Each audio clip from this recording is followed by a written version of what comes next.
After the SAT results came out, Ethan Blake, the poorest student in our class, had scored just over 660, and yet, he somehow managed to convince my two childhood friends to apply with him to the worst community college in the state. Under his influence, they both happily agreed to go to the same school as him. I tried to talk some sense into them over and over, but they accused me of having bad intentions, of just being jealous of Ethan. When that didn't work, I reached out to their parents. At the very last minute before the application deadline, I managed to get their choices changed, securing them spots at a good university. Ethan had no choice but to enroll in the community college alone. Less than 6 months later, news broke that he had jumped from a campus building. After Jessica Miller and Megan Flores went to the school to claim his body, they came back and dragged me up to the rooftop. "If you hadn't stopped us from applying to the same school as Ethan," they said, "he never would have been bullied into jumping to his death. Now you can die with him." Without hesitating, they pushed me off the roof. I hit the ground and shattered into pieces. When I opened my eyes again, I was back at the exact moment they decided to follow Ethan to that community college. This time, I'll just stand back and watch them throw their lives away. Ethan is right. Better to be a big fish in a small pond than a small fish in the big sea. I've decided to apply to a community college with him. With our abilities, even at a community college, we'll still be the standout figures. Seeing Jessica and Megan agree to go with him, Ethan's face lit up with joy. Then he turned his gaze toward me. "Ryan, you should come with us too. The four of us have always been a team.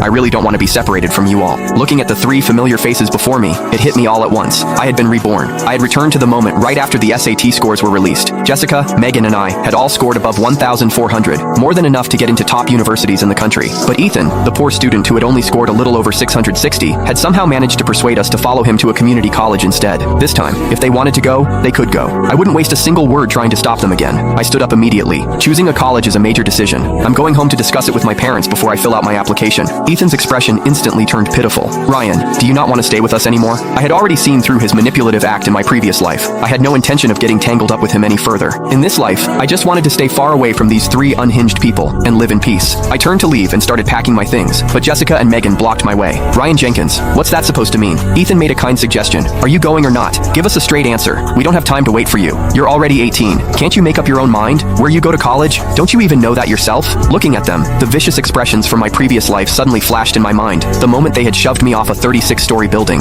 a chill ran down my spine. If that's how it is, then I'll be blunt. My first choice will definitely be Horvarde or Stanford University. As for that no-name community college, you can go ahead and attend it yourselves. The moment my words fell, tears immediately welled up in Ethan's eyes. "Ryan, what do you mean? Are you looking down on me for only being able to get into a community college?" Megan hurriedly pulled out tissues and wiped his tears. "Don't cry, Ethan. Even if you go to a community college, we're willing to go with you. So what if some people get into a top university? In the end, they'll just end up working like everyone else. I don't know where all that arrogance comes from." Jessica turned on me sharply. "Ryan, I think you're just jealous of Ethan, so you're deliberately putting him down. Apologize to him right now. Otherwise, don't expect us to ever talk to you again." Their blatant defense of Ethan chilled me to the bone. I had grown up with them. For as long as I could remember, Jessica and Megan had been like family to me. They once